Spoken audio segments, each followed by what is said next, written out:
especially since GVG. The games have gotten a little bit more interesting, and it's kind of interesting to see just how late game the deck can afford to be while still having enough early game removal nowadays. It used to be a big weakness of the deck, but now it's covered that through Muster of Battle and other shenanigans that we'll probably get to see coming from Green Sheep this time around. I'm just a little curious what the Hunter deck was that got banned, because is it a mid-range Hunter? Was it like hyper-aggressive? It's a fairly typical Hunter deck, Undertakers, that sort of thing. But we are going straight into it here, and we can see that I believe it's Green Sheep on the bottom with the Druid and Dills on the top with the Rogue. We're going to see definitely not cards you want to see in your opening hand there for Green Sheep. Yeah, definitely not. That is not at all what you want to see. All right, so this is kind of an awkward start for the Druid. I mean, if he top decks, I guess a Wild Growth, he could ramp a kind of innervate play for a really early push. But at the moment, if he does transition into the mid-late game, he's going to be fine. But at the moment, this is not looking very likely. It's not a great start for the Rogue, though, either. He does have a Sap and a Blood Mage Thalanos around the lower end, but really the only minion he has is a Violet Teacher at the moment. Yeah, it's actually a really slow start for both players, but if an Innervate were to come out, Sap would take care of whatever got played very quickly. And this is the Rogue deck of Dills does have some late game, so if this does turn into a war of attrition, this could be a very interesting contest. But you do have to feel like the longer this goes into the mid and the late game, it does have to favor the Druid. Yeah, it will favor the Druid. Like, generally speaking, just because you have to play around Forces of Nature and Savage Roar, you are at least worried of that being the case. So at the moment, the game, although it's being played slowly, I mean, the Rogues have a pretty good matchup when the game stands nowadays post-GVG. Although it does favor the Druid for the combo plays, if he doesn't run combo, which a lot of Druids have been deciding to cut for reasons on ladder, it's actually possible the Rogue just manages to set down enough tempo and beatdown that the Druid just withers under the pressure. And you see the sprint coming down here for Dills into the hand. Interesting, he didn't opt to go for the coined out Violet Teacher. I guess you might be tempted to do that if you're sitting there with not many minions on board, but definitely keeping that for a turn when you can play spells at the same time definitely feels like a more optimal play. Yeah, exactly. I mean, he's kept his dagger up, so at the moment he can always, if he wanted to, he could go for some kind of Vile Teacher play later on, but killing the Keeper of the Grove for free, because all it dealt is really, 4 damage total. 2 from the Battle Cry, which is sort of a waste, and 2 from the damage that retaliation came from the dagger. So I'm a little really curious where this is going to go, because Trade Prince Gallywix is coming down next turn, pretty much systematically. For sure. It's it's definitely going to be interesting to see how the Druid decides to answer the Trade Pink Gallywix. However, does spend his only spell the turn before the Gallywix comes down, so that could be very important. So this is not a position you want to be in, because when are you happy to sap a Dr. Boom? The answer is never. There's only one good answer for that, and that is pretty much never. I wouldn't be surprised if some kind of fancy Vile Teacher play involving putting a lot of 1/1s on the board was used here in order to remove the 1/1s and have them whiff on tokens, just to make sure that the Rogue herself didn't take 8 damage from the Boombots just exploding 100% of the time on her face. Let's just see here what will be played. Looks like it's going to be a Violet Teacher coming down, though. You do worry that if you play these tokens and you end up killing Boombots, the tokens could die straight away from the Boombots. Well, you want them to die from the tokens. You don't want the Boombots to hit your face as a Rogue. You're taking enough face damage as it is using a weapon for removal. So spawning 1/1s here to just prevent the damage from being dealt to you is a perfectly fine play. And he's going to go ahead and sap that Dr. Boom, like we said. This leaves an interesting turn for the Druid, though. He has a lot of 5s and a lot of 7s. An amazing array of options, quite frankly. Oh, wow, the dreadful bomb here. That is incredible. Oh, wow. And one of them does go to face, one of them kills the SI7. So what do you think is the optimal play here? Do you go for the Sludge Belcher, the Loatheb, or the No, Druid Loatheb is a much better play. Loatheb prevents the opponent from powering spells through the Vile Teacher for 1 turn, and then you get an almost free trade into the Vile Teacher through Loatheb, and you can then follow up with either taunts if you feel like you need to, and a second Dr. Boom to put even more pressure, which, as I said earlier, you don't want to sap Dr. Boom. You do it because you have to, but when does it feel good? Never. There's absolutely no point where you're happy to do so. Very little option for Dills other than to play the Trade Prince Gallywix here. Yep, it is a good play, however, and because he's got another sap for the other Doctor Boom, or the possibility of using Blood Mage Thalnos with backstab, Fan of Knives, and the dagger to kill the Doctor Boom. That'll kill the Boom Boss as well. There are a few plays that could make sense on the following turn, since Lothab has already been played. For sure, and he does have coming into turn 7. Does have the sprint's going to be available to him, but the coming into this turn 7 for the Druid, it's going to be the point where you're going to replay the Doctor Boom quite probably. Yes. The thing is, how good do you really feel about using a sprint without preparation? I mean, he's got to be running preparation in this deck. I cannot think of a scenario where he doesn't. And this is pretty much exactly as expected. You know, the Blood Mage Thalnos, Fan of Knives turn. This is going to wipe most of the board. Definitely, it's going to wipe everything. In fact, if he wants to trade the Trade Prince, he could in fact clear the entire board. Oh, he will. I have no doubts that he will at least attempt it. Otherwise, it's going to have to be a backstab plus face hit, which has to feel completely awful. I mean, you're going to take 7 damage from that. So unless he's running anti-kill bots in the immediate sense, that's going to be a lot of damage taken. I mean, getting another sap out almost feels like it's okay. That's how bad this is. Well, he was looking at the backstab there. Was he perhaps, I don't know, maybe even considering not going for the Fan of Knives? No, I think he was going to well, I guess backstab plus Trade Prince trade. But then you still have to get rid of the boom bots because otherwise Savage Roar is looming as a threat. You still have to be very, very careful about that. It's very dangerous. That combo threat is just, if he was sitting on an Innervate and the combo, and he has had a lot of cards in his hand for most of the game. Wow, second Dr. Boom sap. Oh dear. This is devastating. Oh, goodness. At least he's got a lot of tempo at the moment. He's got minions on board. He's drawn sufficient cards. He's going to be able to deal some substantial damage in the near future. And the bombs weren't really that exceptional here. Does take 3 damage to face, but it just means that he's keeping the damage equal on both sides here.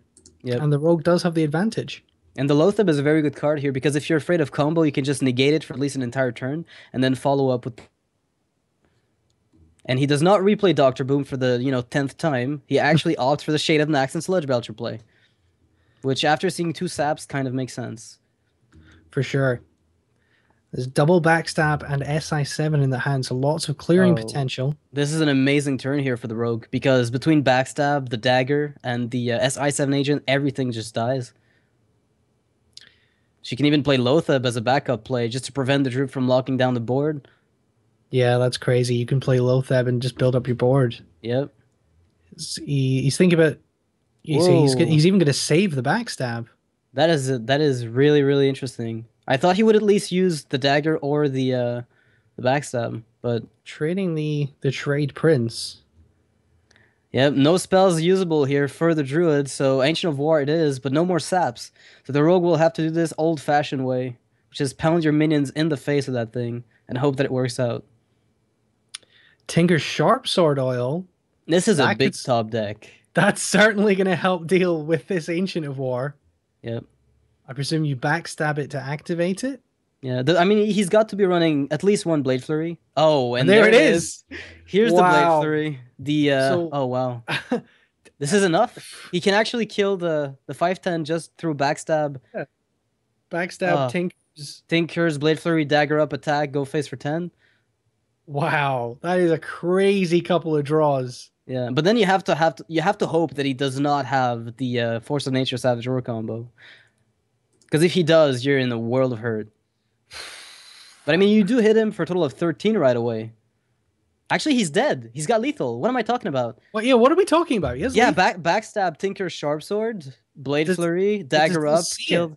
Yeah, what? No, he doesn't see it. He doesn't see it. Oh, there was a lethal on board. He's in fact about 30 seconds behind us at least. Oh my goodness. For as long as it took us to see the lethal, he didn't see it at all. But he didn't. Oh, this is excruciating. Oh, no. But he's got the prep. Maybe he sees it after all, because he still has 2 mana, so he might be Oh, no, there's no way he doesn't. There's no way to do it. There's no way to play them both. Well, he's got double prep. Yes, there is. He might have just realized that. I thought it was a second backstab. He does have... I think he just realized. What? What's going on? Does he have time? Did he realize it? I think he Tinkers. dragged it. I think the actions were queued. Actions were Okay. all queued. Okay, what? Tinkers. No! Hits No! face. He could have Blade Flurried! No, he didn't Blade He Flurry. didn't Blade Flurry! Oh, the lethal. Okay, so Oh now at no. least there's no Force of Nature Savage Roar, but this was excruciating to watch. Oh no. Oh, I'm dying here. Somebody save me from myself. Actually, he, oh, he realizes now. You can see Yeah. the emote. He realizes that he had lethal there. Dills. And in fact, even with a Druida Claw, if Green Sheep had an Innervate here, he could threaten lethal as well. Yeah, he could threaten lethal, but I mean, either way here, do you just drop? Wow, okay, the swipe is going to be a That's a pretty. huge, Well, huge top deck. do you swipe or do you just draw the claw sacrifice? Oh, I'm personally, I feel like particularly when you've just run into when you've got the coin, I feel like you keep the Druid of the Claw. No, you have to. You can't allow the rogue to have a swipe because that's way too much reach. It's true. Yeah, you can't allow her to have that. And now he wild grows after killing Trade Prince, obviously. Um, so the rogue will have a very good chance at lethal if the druid does not find Force He's of digging Nature. for that combo so hard. Well, I mean, there is a Doctor Boom in the hand here. Oh no! Like Doctor Boom, eviscerate face, and then Wrath, your boom bot, with preparation. Oh no way. Okay, this Doctor Boom is going to be excessively dangerous, but Force of Nature is all it takes. So is the top deck going to come down? It's a tense moment of truth. It's so tense. Dills can't even bring himself to press end turn. I think he's thinking about prep wrathing his own boombot for card draw. Or even prep Eviscerate just to push damage. Oh yeah, you could do whatever. I mean, But he doesn't. Is it going to be? It's no. Innervate. No. But is that?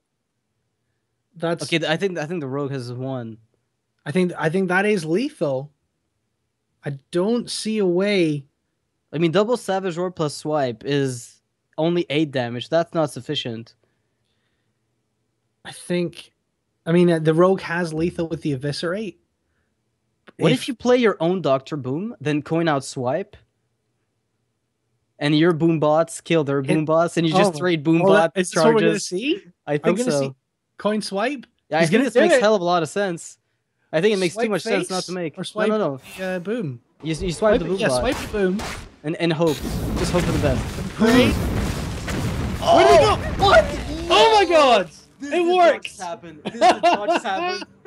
This is crazy. What a crazy game. Those boom bots managed to kill the Doctor Boom. And in fact... This is not real. I am dreaming this. Please tell me I am dreaming this. With the double Savage Roar, I can't see any way out of this. There's no more saps, so... There's no more you have to Wrath Eviscerate the 7/7. And like you play Violet Teacher, Wrath Eviscerate, and that's all you've got. But you're rapidly running out of steam as the rogue. But you still have the prep sprint, so you're still okay. You've got a follow-up for card draw on the following turn, so you could still win. But admittedly, it is a very, very tricky position to recover from. I mean, he did miss lethal. He had his chance, and missing it was a really, really big deal. It was a very difficult lethal, to be fair. And work out where all those and the Blade Flurry and all the different power.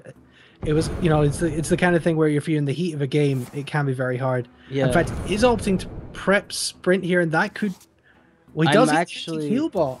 Yeah, the heal bot is going to help, but I felt like just Wrath Eviscerating might have been possibly more relevant. Like he had to clear it off the board. Yeah, instead of just trying to buy himself some time because he's still dead on combo. Even a single Force of Nature. Yeah, he needs to drop Wrath Eviscerate right now. But now that's being done without Violet Teacher, which lowers the value of those two cards a lot. Because he's not getting the 1/1s as follow-ups. For sure.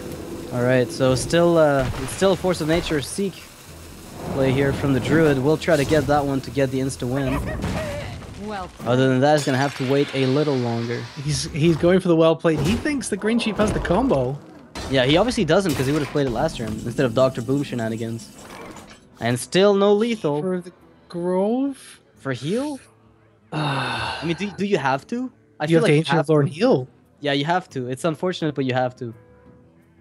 Yeah, you're This gonna is be actually back a up to very 15 tense health. game. Yeah, it's gotten to the point of tension after the lethal miss. I'm trying to think. I mean,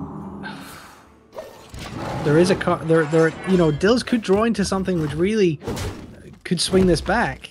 Oh, Dills could win. It's not over at the moment. With Anti-Killbot and Sludge Belcher both in hand, I feel like this is still in the realms of winnability, so to speak. I mean, could you play? No, you can't. There's no way. Do you think Anti-Killbot Sludge Belcher here? I don't see myself doing anything else, quite Yeah. frankly. Not against the Druid who's got potentially combo pieces in hand, because those cards have been sitting there for a bit. For sure, you heal yourself up and give yourself that taunt. He does have the Keeper of the Grove to silence that, and a Sludge Belcher of his own. Yep. But now this is back to kind of a slower paced game. And they both healed up as well, so we're, you know, from a point where they were both threatening lethal and looking at some, staring down low health, they're both right back up, and, you know, this game... Yeah. Flurry now going to take out the... At the moment, if a Blade Flurry is played with an Azure Drake on board, this is going to swing back the game quite drastically. There is a Ragnaros.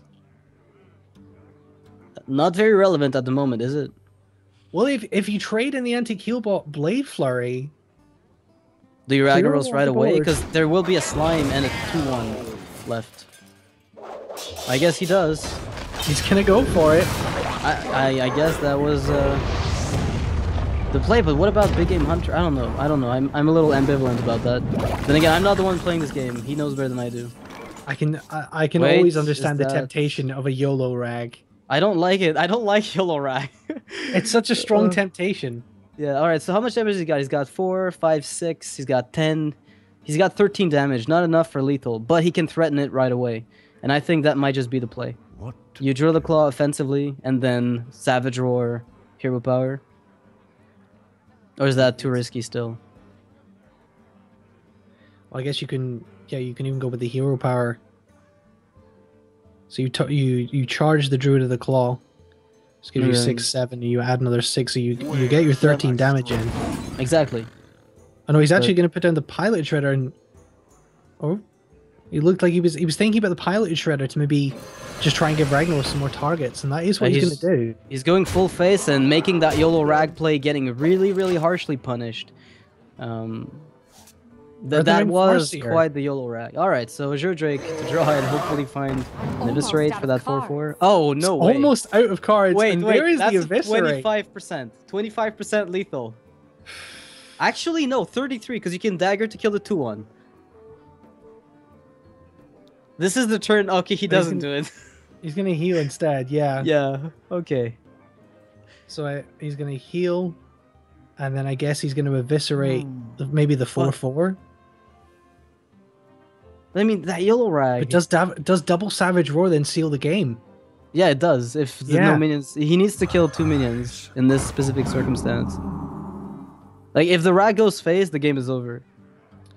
Because it has to kill something. And what comes out the Pilot Shredder? Yeah, it has to kill the Keeper of the Grove, basically. She has to eviscerate. Okay, she's going... What? He's going for the 1 in 4 chance. He should have used the dagger instead of the Earthen Ring. 1 in 4. No. And it doesn't pay off. The Pilot Shredder takes the hit. And then comes the Force of Nature. Dagger would have made his 33% by killing the Keeper of the Grove, right? I mean, and then worst case scenario, it kills one of the 2 minions and you're still okay-ish most of the time. Not that you know that he's got the double Savage Roar in hand. Well, that's GG for the Druid here, who wins the games on the back of some, I think, slightly questionable plays coming from the Rogue. Dale's here making 2 mistakes, I think, that did cost him potential victories. I mean, I guess when you're in the stress of a single game, when you're playing, it's a little different than when you're watching it. We know the cards, we know what's coming, we have time to think about it, whereas they're just sitting there and considering all the worst possible scenarios. I'm guilty of having fallen for those. Oh, but what if I play Tyrion? He's gonna have Black Knight. Well, maybe not. Maybe he won't. So sometimes you have to make those plays. So after the Miss Lethal, I feel like the play to win was to just go very offensive. Definitely, and not to break the magic too much, but of where the stream is on a 10-minute delay, and Twitch chat has just seen the Miss Lethal, and things are going crazy. Yeah, I But can imagine they are. People must be freaking out. And they must it's they must accuse it of being retarded as well for taking so long to see it. There's got to be somebody that are just saying, "Oh my god, retarded casters, yo! Why are you so retarded?" You know, it's very hard what to they do say. that math so quickly. But I mean, the math was obvious. It was just so I didn't consider the Blade Flurry being a damage output, right? I didn't think of it that way. For sure. All right, second We're going game. straight into it. And we have the Paladin for Dills going up against this Druid deck. It's some interesting Wild Pyromancer in the Paladin deck Yeah, for with Dills, equality, very very strong removal piece.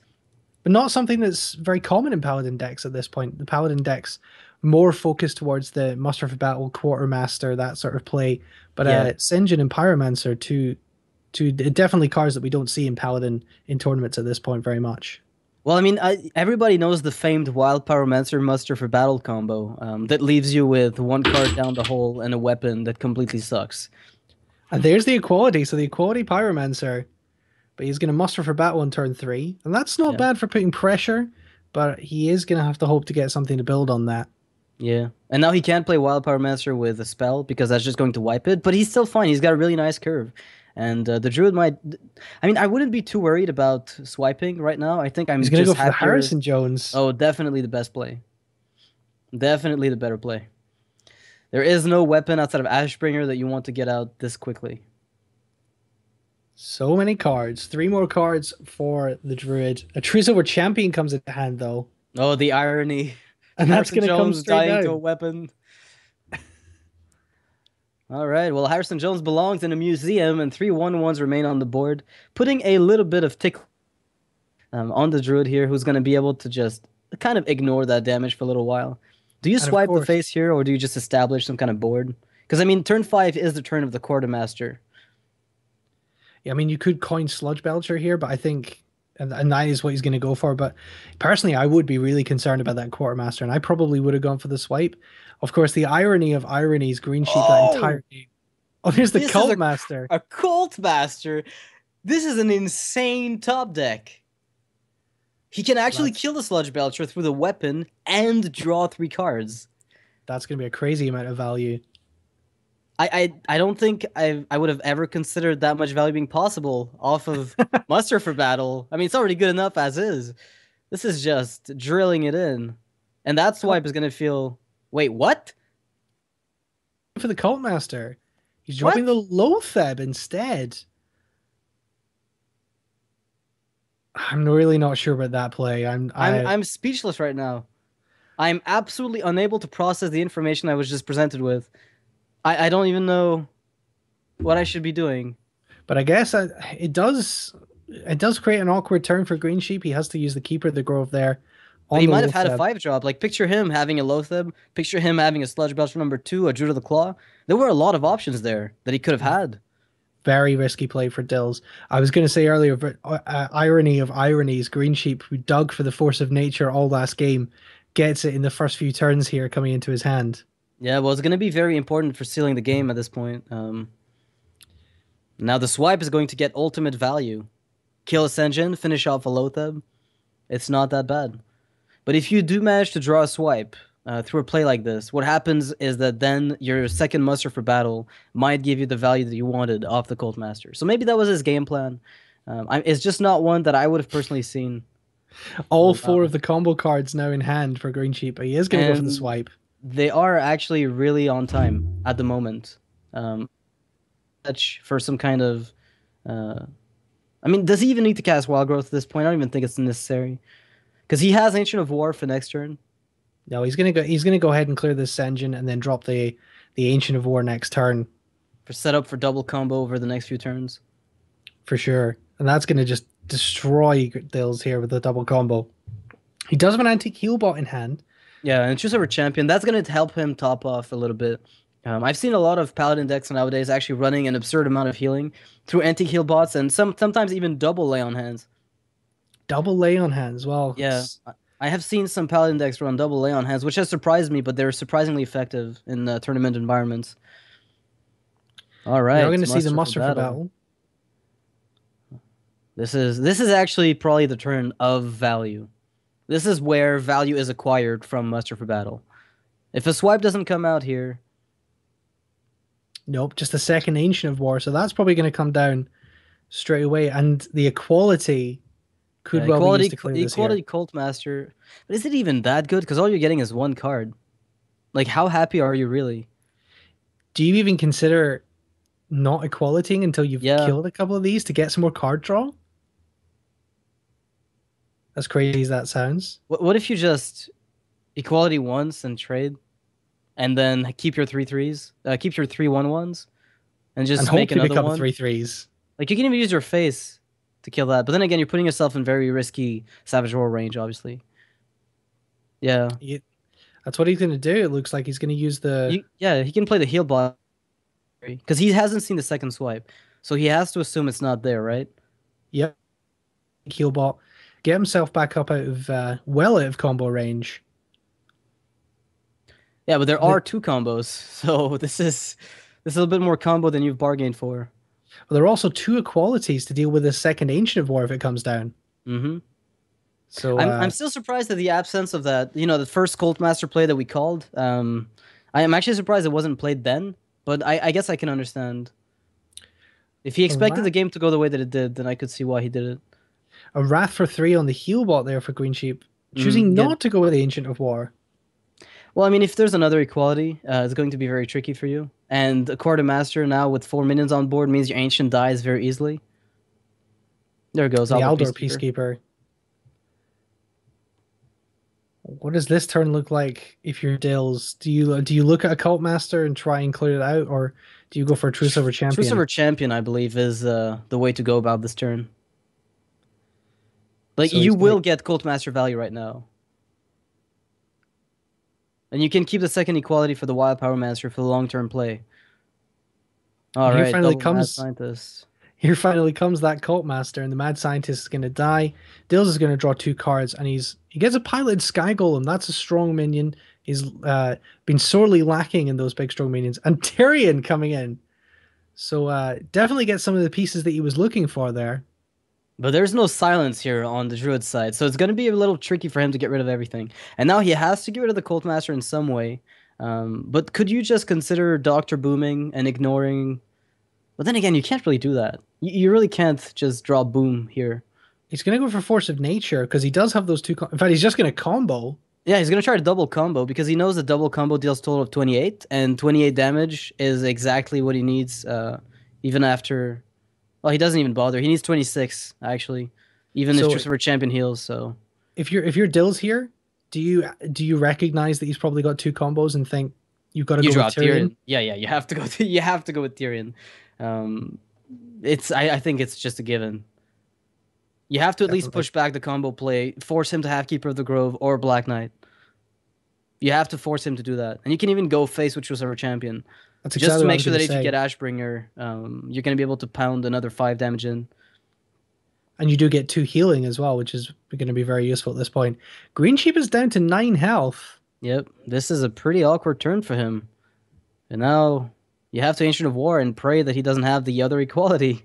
But there it is. It's going to be in Yeah, hand. And that's getting that's not very, quite very game, but close. it's pretty close to game. He plays the big game hunter as well. Needs that body for the Savage Roar combo that's coming up. What is going to All be the turn right. here? It's got to be an equality. Probably just clearing everything and hitting face with the Tyrion and putting the For pressure six, back. yep. Putting the pressure back on the Druid. You probably even drop a pilot Sky Golem here just to put even more pressure on. This is looking very, very bad for Green Sheep here. We thought that he was that the Paladin was struggling, but it looks like Dills may have fought back here. That Tyrion coming out at just the right time because he drew those the three cards off the Cult Master. It was two cards off the Cult Master. If he Yep. hadn't drawn the two cards off the Cult Master, he would have I think he would have only drawn into Tyrion this turn, or maybe even not have drawn into it by this point. Yeah, So not at all. Yeah. So right now, but I mean, and he tried to he said to himself the only out that he's got is Tyrion and lay on hands, which I think playing for the double combo kill might have been a little greedy in a way. If your only hope is that he has neither Lay on Hands nor Tyrion. I guess when you see, and Green Sheep's going to go ahead and concede and give that as 1-1. So we're going to go into a third game here, and it's going to be the Mage versus the Paladin. Now, yeah, combo, and that maybe being a little bit greedy from Green Sheep. When you see the antique heal bot come down from Dills, do you maybe pull back on that play a little bit and think there's a very good chance he's got more healing? Well, I mean, one piece of his healing came out already, right? So you're thinking to yourself, it's less likely from now on that he's got more. So in fact, it might incentivize you to push, right? Because he calculated, even if he used 2 of his damage on the Cult Master, which he did, he still needed only 26 to kill after the True Silver healing. So he was fine. Mathematically, he was okay if the opponent had neither healing, so no Guardian of Kings, no Lay on Hands, no Tyrion Forging, no Taunt. And it was a really greedy play. Well, here we go into the final game of the series, the deciding game. Mad Scientist, Fireball, you're going to see from the Mage, and this is in fact a Freeze Mage deck. Yes, we've seen it earlier. Very similar to the deck that 6-0 won 2 games with against the Paladin. How do you rate this matchup? Quite frankly, it depends on the Alexstrasza turn and when it comes and what it manages to do. It's all about that healing burst that Paladins can muster better than pretty much anyone else. And some good options as well for Dills. He does have the Muster for Battle. He's got Sludge Belcher, and he's got all the way up to Tyrion. So he does have sort of the starting pieces of a very good curve there. Yep. And the awkward thing to Freeze Mage is like, oh, well, there's an Alexstrasza, so that's one key part of the Mage strategy in this matchup. Getting the Alex very early. Making sure that it's there when you need to drop it. So that's pretty nice for him, and he's got the Mad Scientist for the guaranteed secret. The awkward part about this matchup is sometimes you need to spend way too much time removing irrelevant minions like 1/1s. So they end up with just whittling you down. Your health just goes down and down and down, slowly but surely, and that could be a really big problem in the late game. So you have to use those board wipes on like hero power minions. Is there any other deck that you play where having your opponent having just 1 more damage on board can be any more crucial than Freeze Mage? No. When it comes to pushing past an ice block. Definitely. Alright, so we know this is an ice block already into play, because the second one could, I think it wasn't green. I'm not so sure. It could still be Iceberry, we have no idea. I think you're right. Yeah. Maybe our esteemed host can hover over for it and show it to us. But until then, we're going to see... We'll figure it out soon. It's obviously not Vaporize. Let me... It is an ice block. There we go. I just play stuff. I don't think it matters all that much, because you still have to be somewhat aggressive. But it's kind of like the Warrior matchup, right? Sometimes all you want to do is play 1/1s and force them to use their board wipes on irrelevant minions. But you're still on the clock. You're still on the clock against Mage, which is not that much the case against the Warrior. And there goes the Blizzard, which could be very useful for clearing out these 1/1s. Yeah, but are you happy to I'm asking you, are you happy to play Blizzard on the 1/1s? If he plays the second Muster for Battle, I'm very happy. He'll never do that right now. There's no way. He'll just hero power every turn. It's gonna be the weirdest game ever. He can't even afford using his face because he knows he's going to get Alexstrasza later on, right? Like, there's absolutely no threat. So he is going for the Sludge Belcher. Frostnova Doomsayer now in the hand for Mage as well. Yep. He's already got his double ice block set up, so that's pretty sweet. You have a lot of delay in the hand of the Freeze Mage. Acolyte of Pain coming in. This is a drawback. Acolyte of Pain right now is a bit of a problem because the Paladin can force you to overdraw by attacking with the 1/1s and the weapons, so that could be problematic if you lose like Ice Lance. But I mean, does he run Archmage Antonidas? I'm not exactly aware of the deck list that he's got specifically. But if he does run Archmage Antonidas, then one good strategy is just to wait it out until you find exactly what you need. And then just get unlimited burn and just destroy the face. Yeah, get the Ice Lances out for Archmage Antonidas Fireballs. And I feel like it's a mandatory play. And also, getting Pyroblast is a pretty good play. If he plays Pyroblast and Archmage, this is going to be very, very strong. So there's a Frostnova Doomsayer coming down. He's going to clear that out. And it does... Dills' turn. What is it they can possibly do here? against the Doomsayer. He just really has to pass. And just looking at the hand, he doesn't have equality or anything like that. You play Pilot Sky Golem for the minion that follows, or not? I wonder. I feel like I feel like that's kind of a waste, but I do see what I do see what you're Yeah, saying. it's kind of a waste, but whatever. You do need some board presence at some point, and this is kind of awkward. All right, well, down goes the Sludge Belcher's first part. Double Blizzard in hand for the mage, and those are really not useful cards at this point. At the moment, what the mage wants is the second Ice Lance, because once Alexstrasza comes down, all you need to do is Fireball, Frostbolt, Frostbolts, Ice Lance, Ice Lance. Which is disgusting, by the way. Yeah, it is disgusting. Just but while we're talking about it. Yeah, it is one of the most absurd plays. So the mage does have 8 cards in hand. So if the paladin wants, he can play Muster for battle, attack the Acolyte, use the 1/1 to attack the Acolyte, and then just to troll, Consecrate on top of it. Just to make sure that crucial cards might get burned.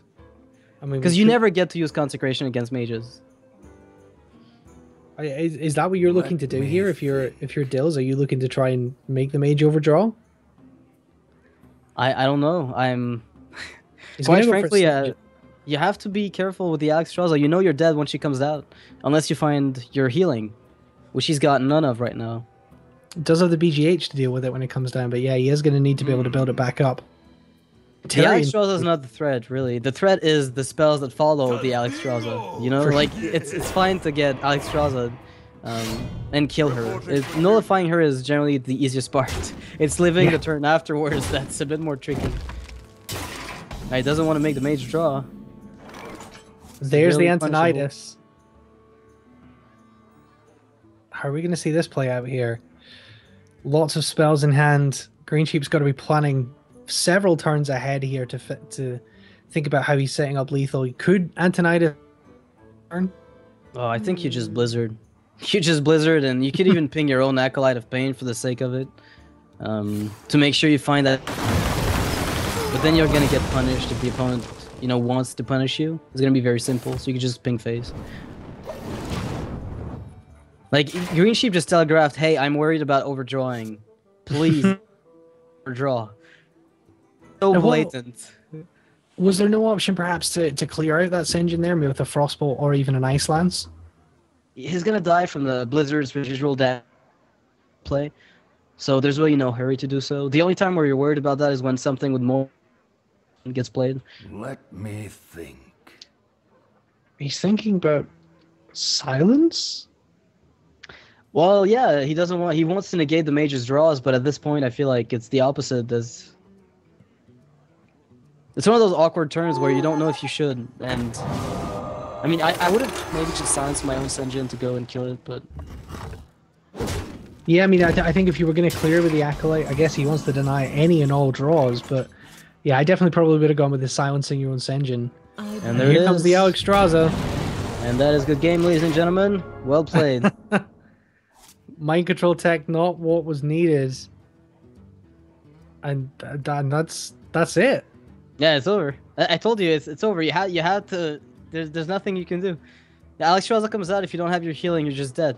It's a sad state of things. Sad state of affairs for freeze aficionados. Your deck is predictable. And people complain about Hunter. Jeez.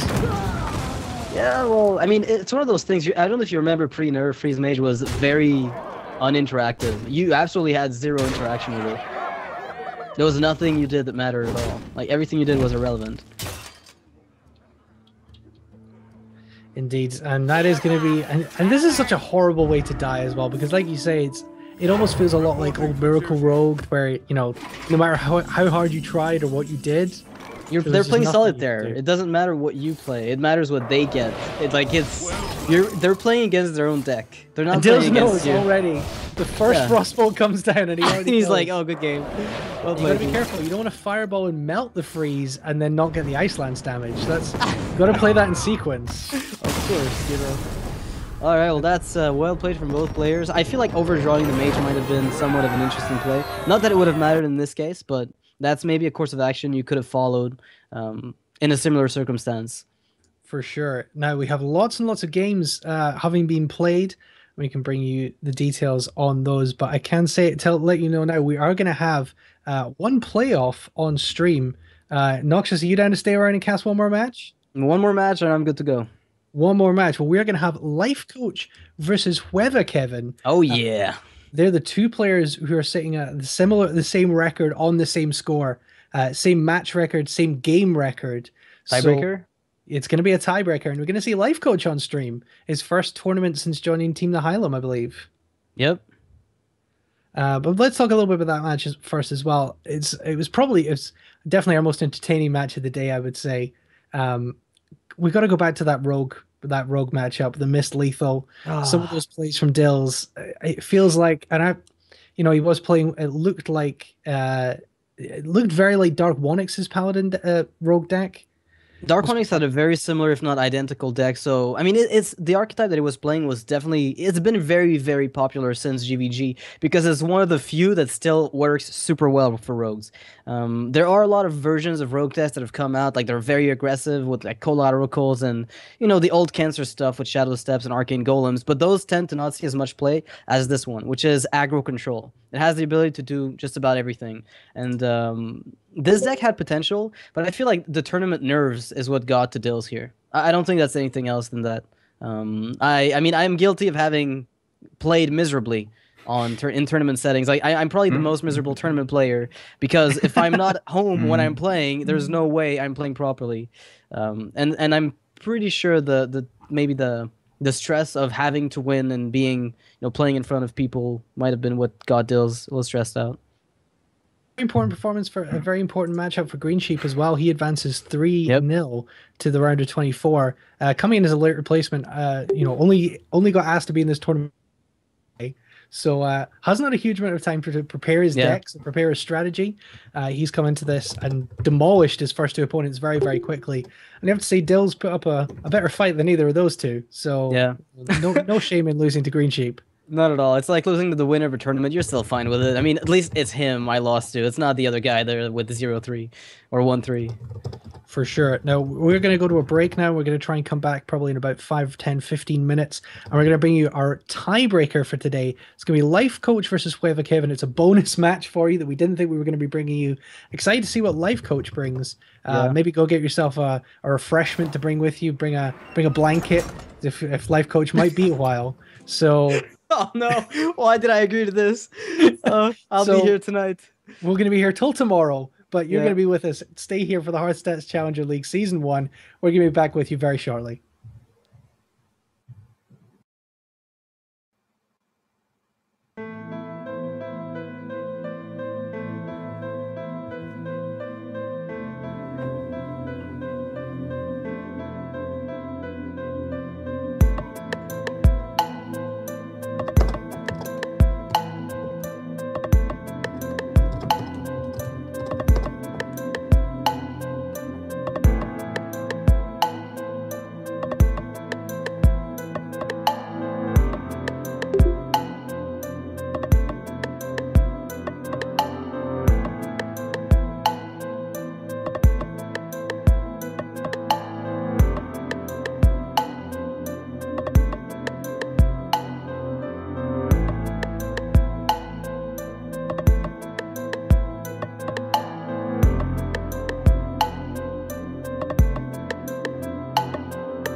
Welcome back to day one of the HearthStats Challenger League Season 1, and we've wrapped up our 3 games today. We've wrapped up our groups, and in fact, we have all but one of the qualifiers decided, and we're trying to bring you Life Coach versus Weather Kevin, but unfortunately, Weather Kevin has gone AFK.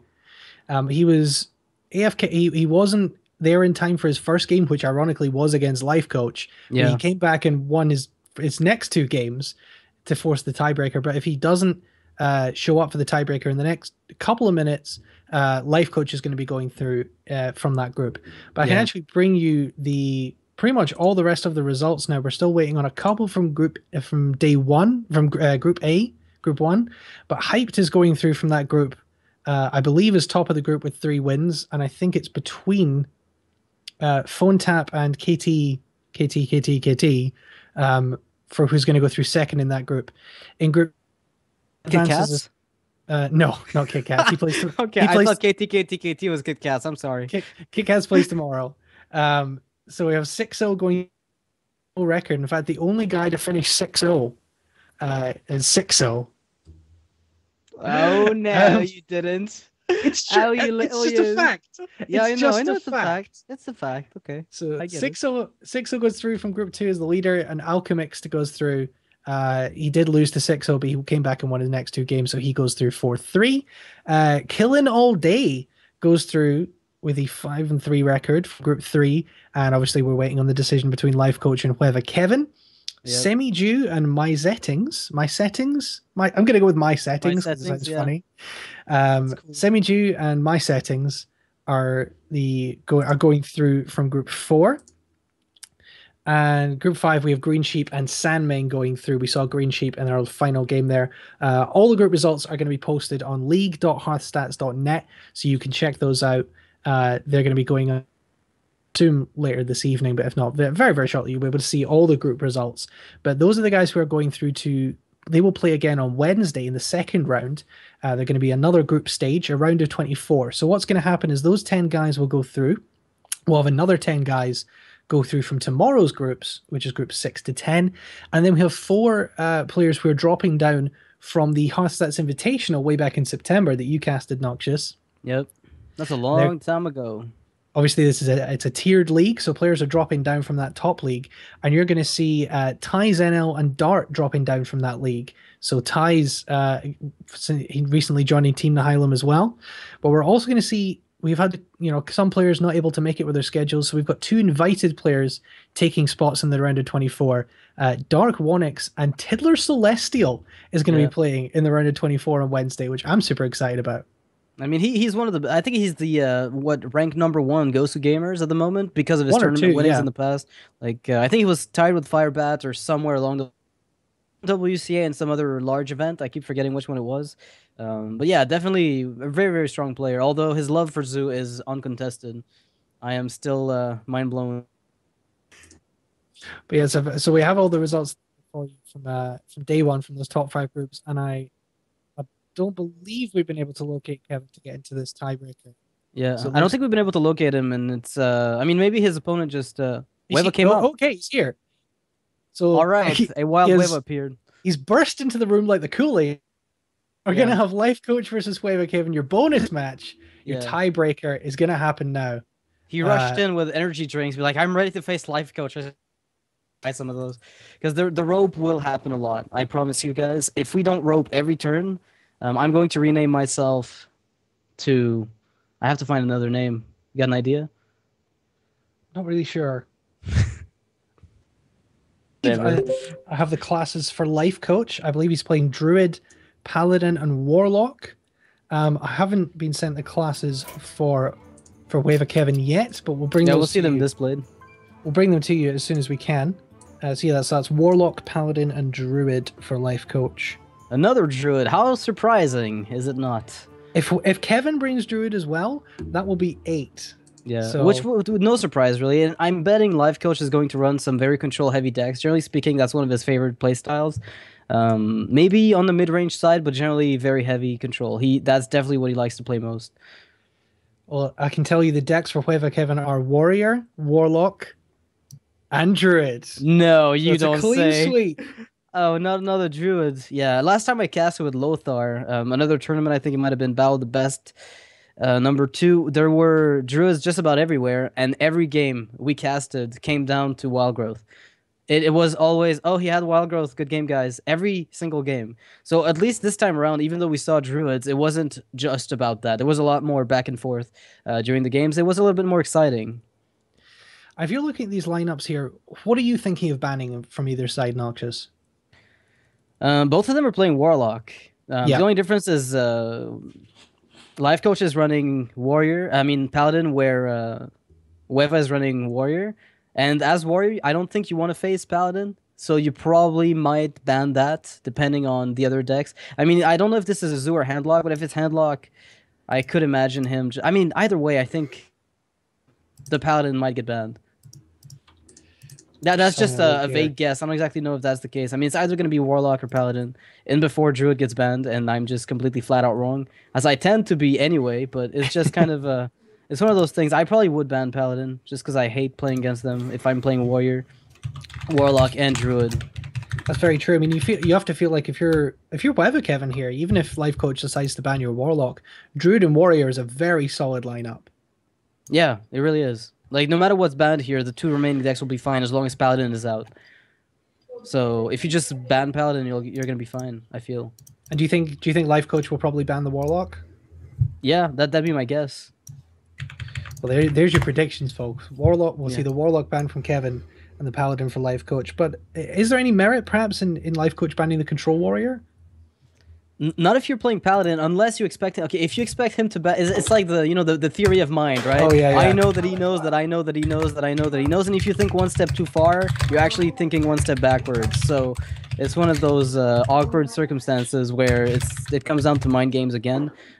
But if Life Coach assumes that his Paladin's going to be banned, then he might ban Control Warrior. Although he still has Handlock and Druid in the lineup, so it's really not that bad after all.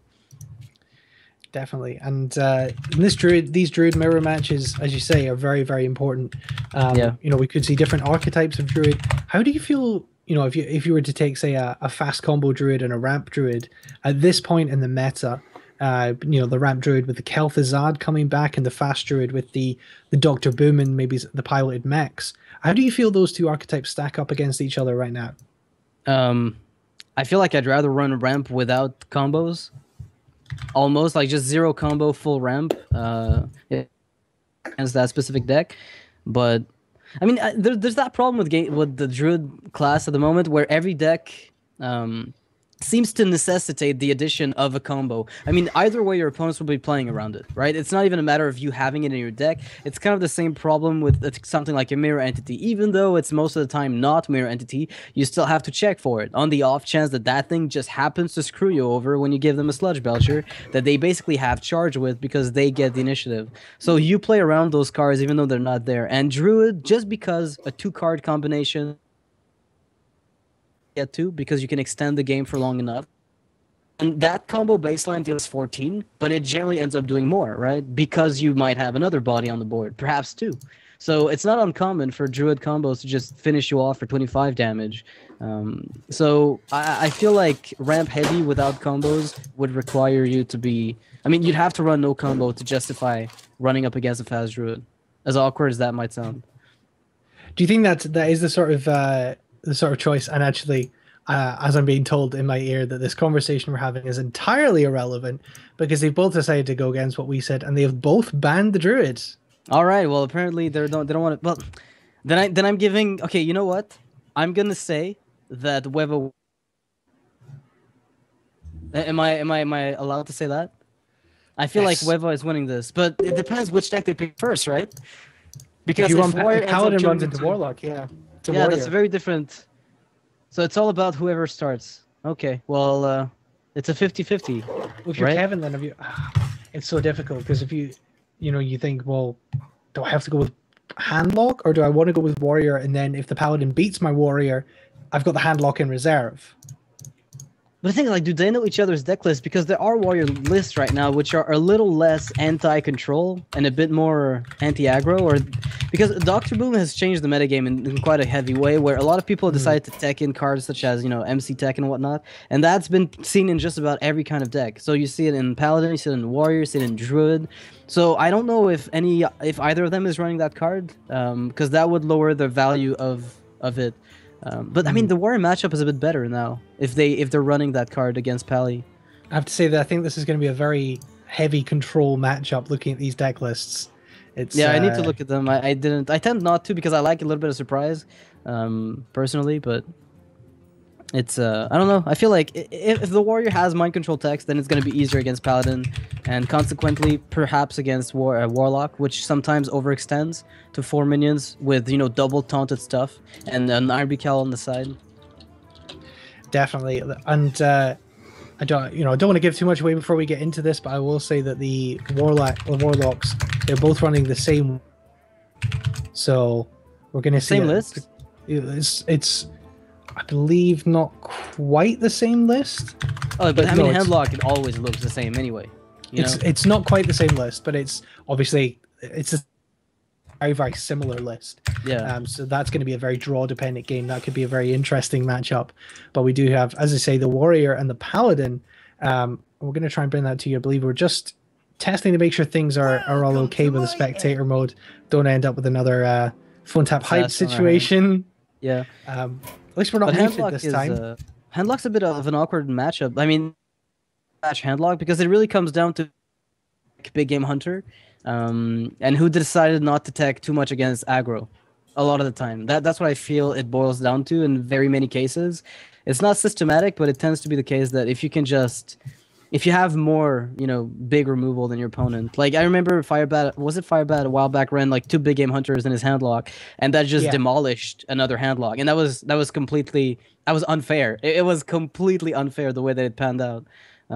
So if there is such a thing as, you know, mirror match running double heavy removal, then that could really end up being a huge difference. I mean, with Dr. Boom, you have more reasons than ever to run 2 BGHs if you're expecting control heavy matchups. Yeah, for sure. As you say, you know, they're both brought control decks. I think that it's fair to say at this point, they're, you know, this is going to be a control matchup, and if one of them is teched in too much anti-aggro, like you say, you know, expecting to see zoos and hunters in tournament, and you know, you do have to prepare. These decks were all submitted in advance, so they're preparing for what they think they're going to see in this tournament meta. You know, if they think they're going to see a lot of aggro and they've teched that in, that can really set you back against these control heavy decks. Okay, yeah, definitely. I mean, that's the whole problem with building sometimes. I mean, and especially in tournaments like Swiss, because you're facing so many broad archetypes. It's not the same way as the last man standing when you're counter picking something else, right? When you bring 5 decks or 6 decks, let's say one gets banned, and then you're just, you know, going off one deck at a time. Where the first one gets eliminated, you pull out the counterplay, and then they bring out the counterplay, and so forth until all the decks are gone and the last deck stands. When it comes to Swiss, you have to bring something of a broader array of decks that doesn't necessarily something a bit more akin to ladder in many cases. Even though you're playing 3 decks, it's still a bit more akin to ladder. And maybe one day we'll see a single deck Swiss tournament, and that will be, I think, a first. I mean, the only time where I remember seeing those single deck Swisses were back when, like, in the alpha stages of Hearthstone. Yeah. Back when we ran that mana grind tournament scene, and that was the end of it. Nobody picked up on that format. BlizzCon just got, you know, dominant for some reason. I can't fathom. I'll never understand that. Yeah, I think it was it Crypto uploaded a video a little while ago from a really, really early tournament. Was it not against you? The single hero format complete sideboarding? Back in mana grind, that's all we did. But if that's the one, then that's we had, like, actually we even disabled sideboards back in the alpha, so that was a really long time ago. Back when Adrenaline Rush was a thing and Savagery dealt AoE damage to everything. Yeah, that was crazy. Indeed, you go back and watch some of those very, very, very early games, and even, you know, at this point you watch things like ESG and Fight Night, and the meta is just so.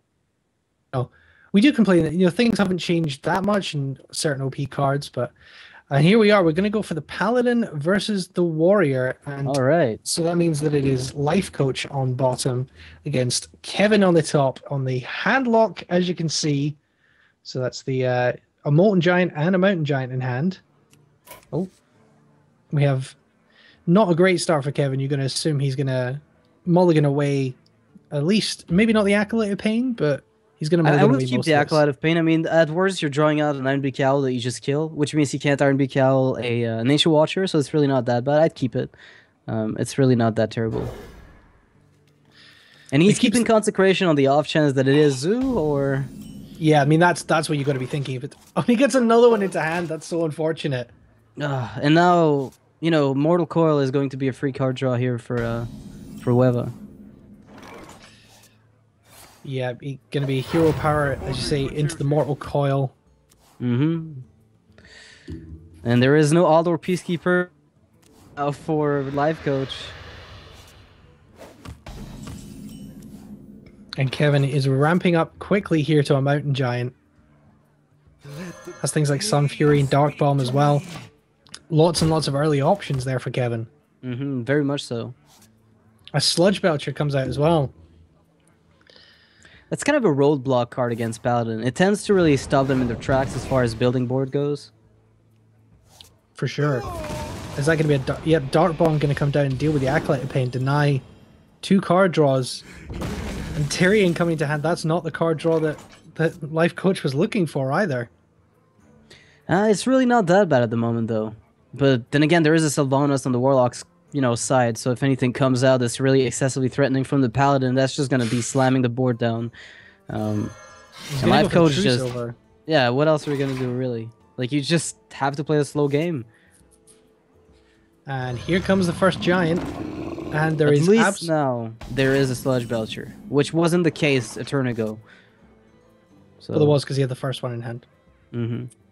But he's got 2 Sludge Belchers there, but the Sludge Belcher, that's the only thing Life Coach has to deal with this Mountain Giant. I don't see any other play here for him. Well, he has to be thinking down the line what he wants to do, because if he puts down the Sludge Belcher, it's a sacrifice. And so he's thinking about the Consecration follow-ups, right? The ability to finish off the Mountain Giant through Consecration plays.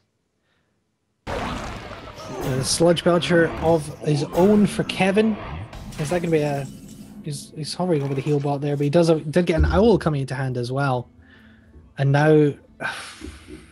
I think the Paladin Sky Golem is a really good play here, just because after you've killed the Sludge Belcher with your True Silver Champion in the 1-2, the Paladin Sky Golem, although it might not be able to kill... You know, there will be a 1-2 slime leftover for the Warlock, but if you can then trade your Paladin Sky Golem away.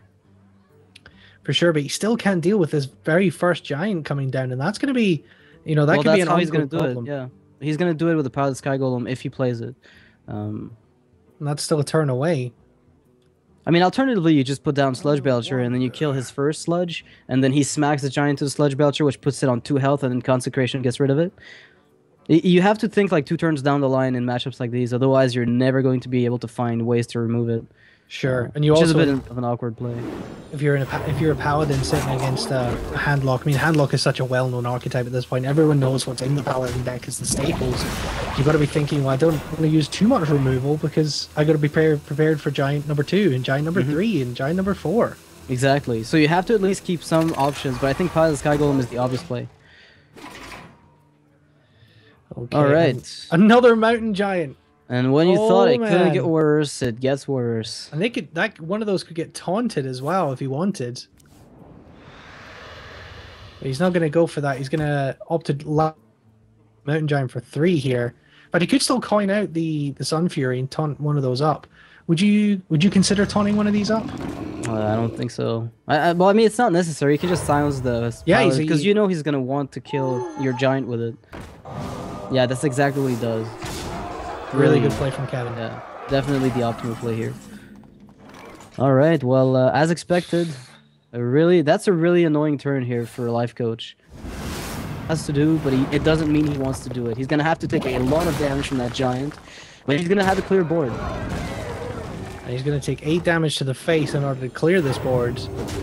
of Yeah, what's going to come anti-heal bot down. is there, so there is no combo of that handlock that I can see yet. Like there's no arcane golem shenanigans at the moment, and that's two Sure. giants down. So what's left are Twilight Drake. So, well, speaking of the devil, Twilight Drake comes straight out.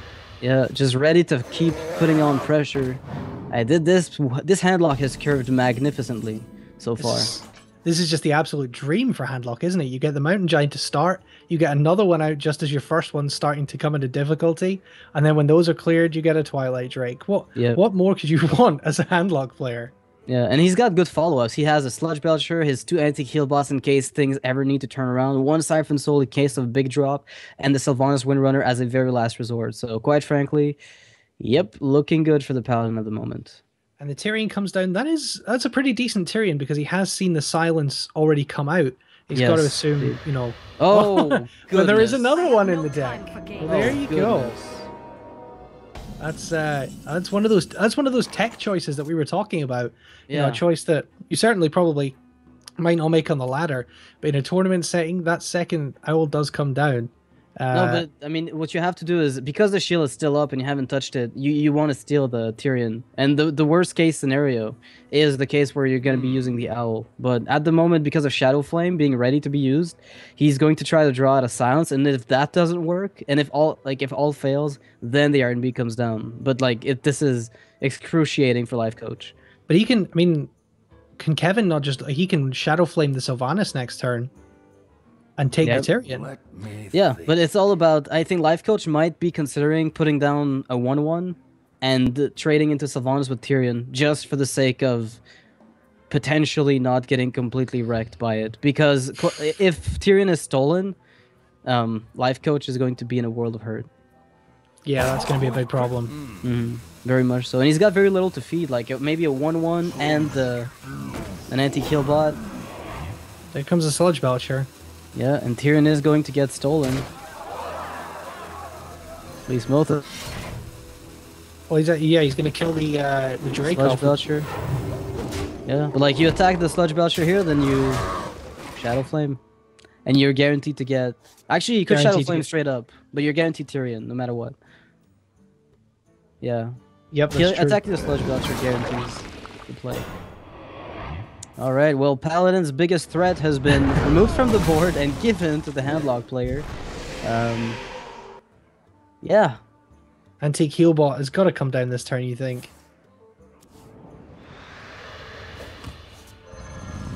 Oh my goodness. How I would not like to be Life Coach right now. He's got to play the Antique Healbot, and then Consecrate. Because if he consecrates first, he can then... Does he run Harrison Jones? Because if he does, then he might have been hoping to find it. Like, that would explain... I don't know. Do you not think that the better play last turn was to just try to kill Sylvanas with Tyrion and give him a 1/1? I think definitely there were plays that the Life Coach could have made that.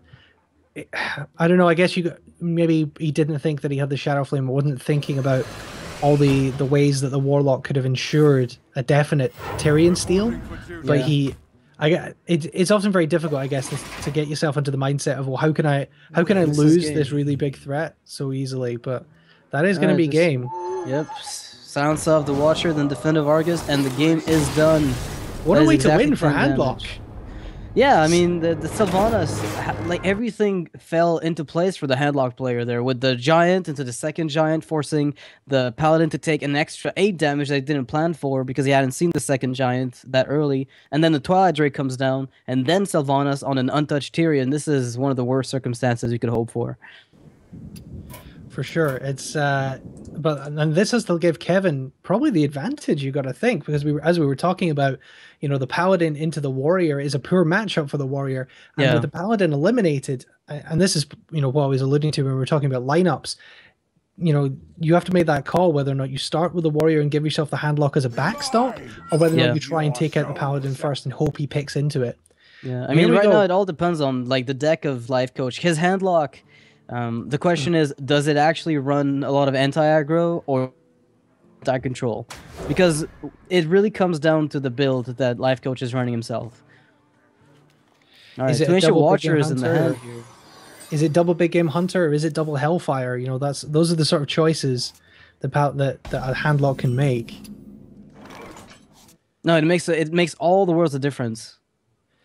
And we can see the Twilight Drakes coming in for, and it's Both players actually. That's yeah, both players have a pretty nice hand here. It's not amazing, but they can both curve pretty well. definitely. There's two Ancient Watchers, two Twilight Drakes, Owl coming in for Life Coach. Mm-hmm. Big Game Hunter. That's going to be crucial for Kevin to deal with the first giant that comes out. Yeah. I mean, he will be holding on to it for a little while because there are no giants at the very moment. But definitely. Now, I think Life Coach coining out Twilight Drake just to start applying pressure is the right play. Because the counter pressure is going to be Twilight Drake. But then you have your second one and you can, worst case scenario, silence his. So this is pretty strong here. So Twilight Drake versus Twilight Drake, and there's a second one to come down from Life Coach if he fancies it. Yeah, and now the question is, do you life tap Iron Beak or do you Ancient Watcher and Iron Beak the other Drake? Because either way, you're going to have to kill that Twilight Drake. Yeah. This You're is going to going have to be use the play. silence to do it. Yeah, and the question really boils down to life tap versus Ancient Watcher at this point. And I feel like life tapping is probably the better play because you don't have a second owl or any taunter to enable the Ancient Watcher in the immediate sense. And the less things die from an AoE, the better off you'll be. He does have Lotheb for a turn 5 play, but is he thinking about life tapping to maybe get himself a more optimal play? Yeah, probably for the following turn or the following turns, if I should say. Ragnaros coming in. We don't see that in Handlog every day. It's been played in the past, but hasn't been the most popular thing nowadays, for sure. It's, yeah, definitely not the most common. Alright, I'm actually looking at this right now. The Twilight Drake, Twilight Drake's, it protects you from an Iron Beak counterplay, right? Yeah, sure. That's kind of what he's got to be worried about right now. It's if I kill this Drake, does he have the Iron Beak Owl? If I don't kill the Drake, sorry. Yeah. He's going to risk betting on no Iron Owl. Beak. Yep. But there is a Sludge Belcher. In fact, there's two Sludge Belchers in the hand for Kevin, so that's going to slow him down substantially. Yeah, I think the Hellfire is what makes Life Coach play this a bit more aggressively, forcing the opponent to go face. I mean, he's opening himself up to Hellfire plays, but that was still the case, so he is fine with it. Definitely. Wow, Pilot Sky Golem, that's a nice card. Yeah, that's definitely interesting. That fills a slot for Life Coaches. I guess, you know, he does have Sylvanas as well. That's a couple of 6-drops, not generally the sort of range. Yeah, but I like it because it actually gives you a pretty good matchup against something like a Warrior, which, I mean, you've already got a decent matchup against it, but that's solid. And against mid-range Hunter as well, can be very useful to clear out those Savannah high mains. Unlike Kieran Bloodhoof, which tends to just do nothing, at least the Piloted Sky Golem will give you follow-up pressure. So is he going to trade the 2-for-1 here and kill the Lotheb and drop one of his own, or does he look at a Twilight Drake instead?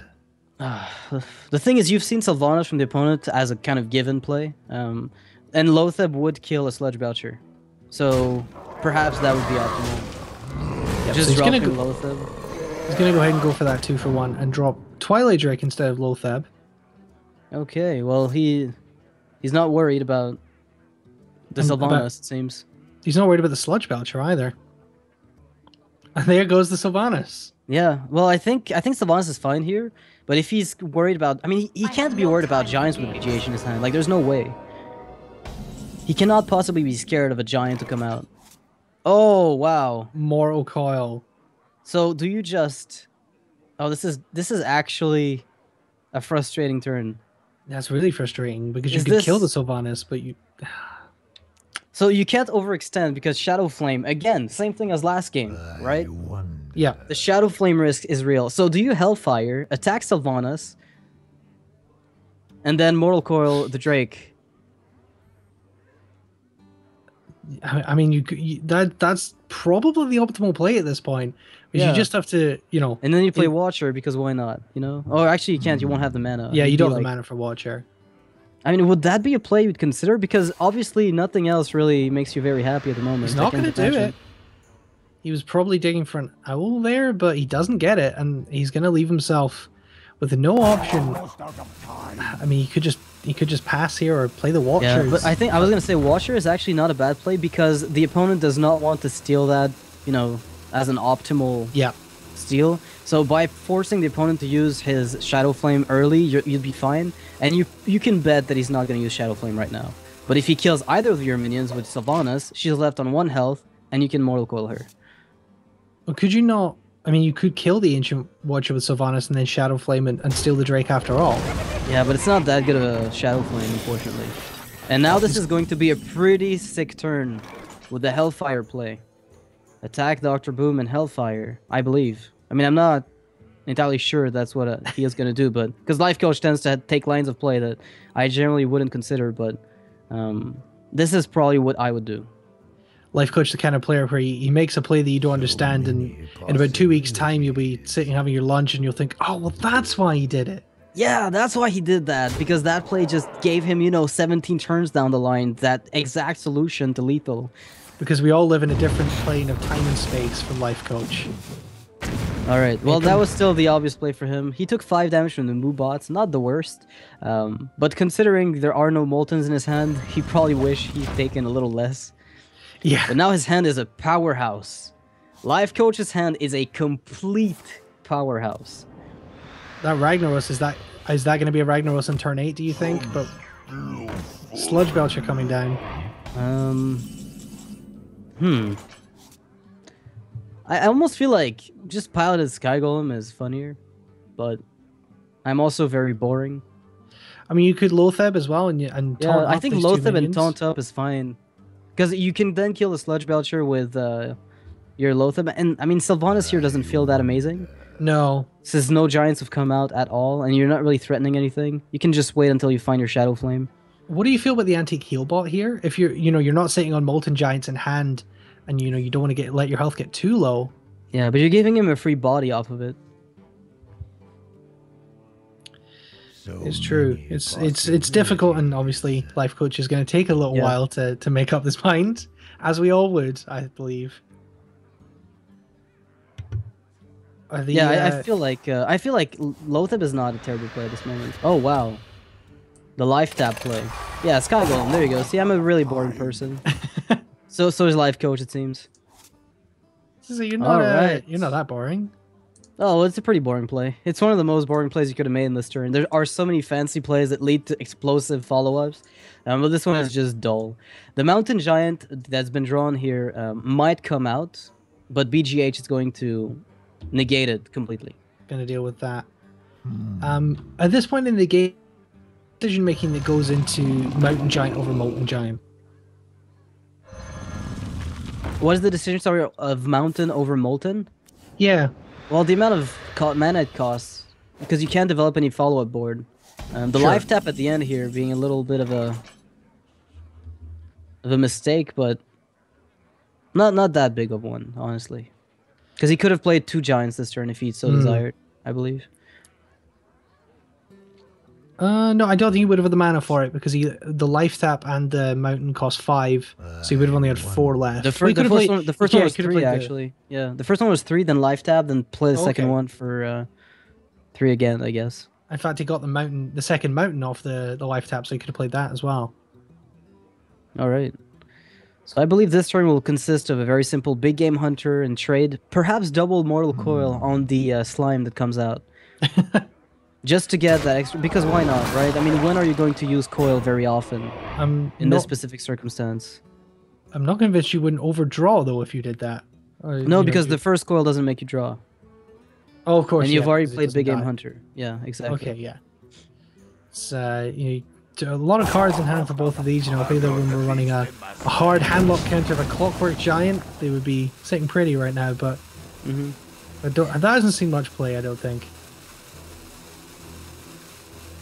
He's probably thinking about those Mortal Coils. He's also thinking about taunts. Yeah, I mean, putting down Sludge is not horrible, or Defender. Like, either or is fine, but I would have probably gone for the double coil. I guess I'm that boring of a player. I don't think you're boring, Noxious. You can be a boring player. Okay. Yeah, you can admit that to yourself sometimes. Like, I make the boring play. All right, well, this is a really threatening board here from Life Coach. It doesn't look like much, but it really is a problem. Particularly when we haven't seen any Giants coming down from his side yet. Yeah, nothing's come out, just like straight up bulky mid-range stuff. Nothing massive. There is an Owl in the hand and Shadow Flame, Siphon Soul, Hellfire.